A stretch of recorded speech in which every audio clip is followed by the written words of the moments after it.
You know, it's a peculiar thing, this coming of God. It takes us all by surprise, even when we know it's coming.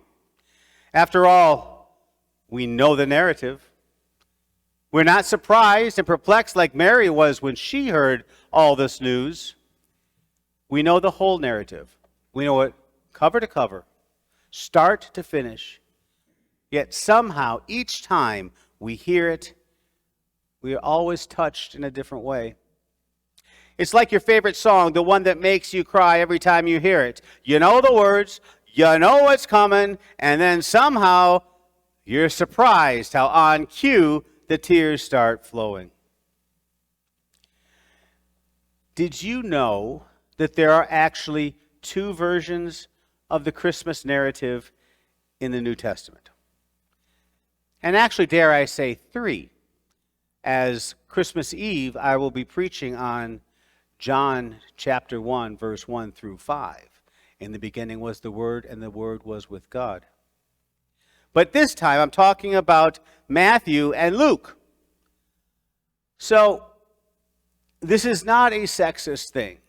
This is a very demonstrative type thing. Matthew tells Joseph's story. He tells Joseph's story in the gospel. But Luke tells Mary's story. One's from a male point of view, and one's from a female point of view, in essence. If you doubt that, just go back and read the two versions and compare them. Matthew tells a story like a man would tell it. And Luke emphasizes the thing a woman would consider important. Let me explain this. So, Dad's at the hospital, his wife is pregnant, and his mom is waiting for the phone call because they went into the hospital. Dad calls his mom and says, "All right, she's finally arrived. Baby and mom are healthy, doing well. Talk to you later." Okay? That statement was informative, it was complete, and all points covered from the man's perspective. The child's arrived, healthy, doing well, okay, goodbye. However, the female side of those conversations go a little bit differently sometimes. How long was she in labor? What time had the baby been delivered? How many pounds and ounces was she at birth? How many inches in length was she? Does she have a full head of hair? What color is the hair? What color are the eyes? Expected date. What's the expected date that she'll be able to come home from the hospital so we can throw a party? That is from the female perspective. Much more detailed. You see, Luke provides and offers us this higher level of detail. What is it we know about Mary from Luke's gospel? We know a lot more about Mary. Let me tell you a couple of things. First of all, if you look at Luke's gospel, you'll find this long genealogy in front. So you look at that, you find first, Mary's father's name was Eli. Second, she had a sister named Salome. Third, she had a relative named Elizabeth. Fourth, she's young. She's poor. She's a devout believer in God. She's very much in love. And that last one is key to this narrative as recorded in Luke. You see, Mary is a teenager in love. Mary may have been as young as 12 or 13, or she may have been as old as 18 or 19, but if we split the hairs there, at 16, we wouldn't be far off. But Mary, she was a young girl in love. She was happy, anticipating the day of her wedding that was to become as she was betrothed to this wonderful man, Joseph. She could hardly think of anything else other than this. If we suppose the wedding feast is still 4 or 5 months away, I'm sure she's right now in the middle of, and her thoughts are fixated on the prospects the brides talked about, the guest list, the decorations, the food, the music. What is she going to wear? Where will we have all the people stay who are coming to town from out of town? Remember, these weddings go on for a week. Mary had never been happier. This was the most exciting time of her entire life. It is right at this point that God breaks in.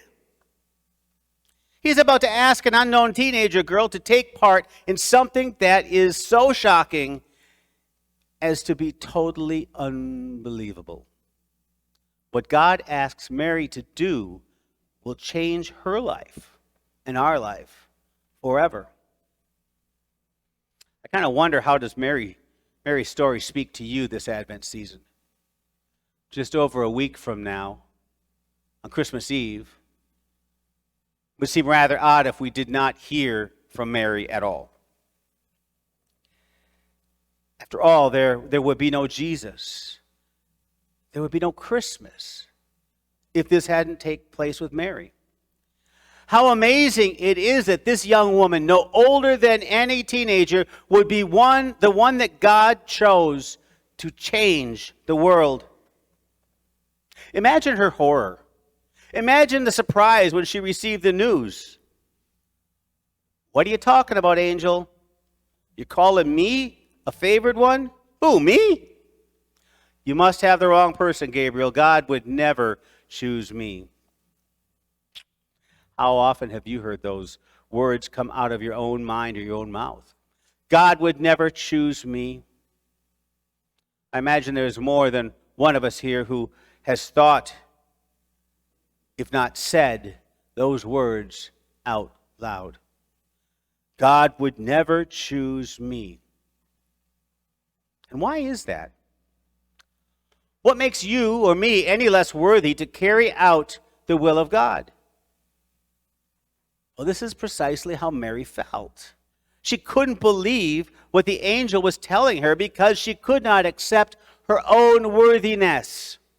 Say it ain't so, but it was so. The angel said so. It didn't take Mary long to move from disbelief to belief. I know for sure I would have taken much longer to get to that place of acceptance. How amazing it is that she ponders the news for such a short while and then tells the angel, count on her, she's in, it's all good. Think about it. She didn't say, you know what, tell you what, Gabriel, I'm asleep on it, and you can come see me tomorrow. She didn't say, you know what, hang on while I get a hold of my best friend and talk it over with them and see what they think. She didn't insist that she run it past her mom or dad, or even her fiancé at that point. She just accepted the incredible invitation and then waits to see what will happen next. After all, there's nothing to fear. That's what the angel said, fear not. Many of us think in our heads in the language of impossibility. We think, I couldn't possibly do that. However, the angel promises not only Mary, but all that believe that nothing is impossible with God. Nothing. Things may seem impossible when we try to do them alone, but nothing is impossible with God. It's kind of like when I do weddings and I have the one pencil here and I say it breaks easy. Put two pencils together, the bride and the groom, they don't break as easy, but they still break. Put three together with Jesus, it's almost unbreakable. See, that's the thing. The way may seem impossible to travel, but nothing is impossible with God. How easy it is to forget this. How easy it is to shut others out and see only darkness instead of light. However dim, the light will lead us to where we need to go, and Jesus is that light. That's part of my message on Christmas Eve. Mary isn't someone to look up to as perfect example that we can never reach.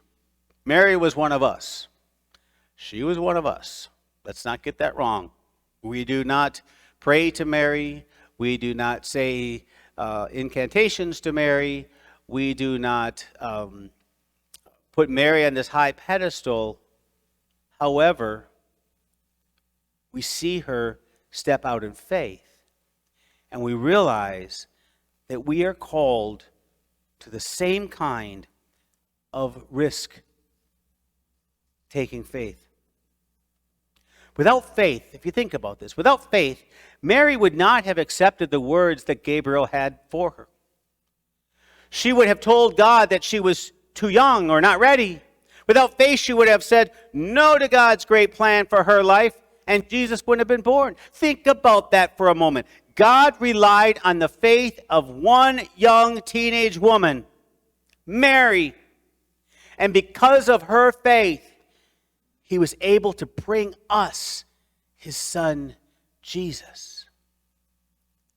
In spite of all the impossible situations you and I have faced, I'm thinking the greatest impossible of all time comes from tonight's narrative. It's not difficult for us to identify with Mary's initial response. God, you must have the wrong person. That can't be me. But God insists that you all are right, the right person. God insists that you are the very person to do God's will. God insists that you are the one that God needs. You are the one God has chosen. You are the one whom God will send. You are the one to whom God will give courage and strength to do what you thought you were unable to do. Mary, small, young, but incredibly relevant. In the days ahead, as we continue, or finish, all the hustle and bustle and wrapping and baking and worrying and wondering that we do getting ready for this season, the holiday, my prayer is that we, like Mary, will say quickly, whatever it is you're asking of me, Lord, here I am, the servant of the Lord. Let it be with me according to thy word. May that be our prayer that we meditate on for the rest of this week. Amen.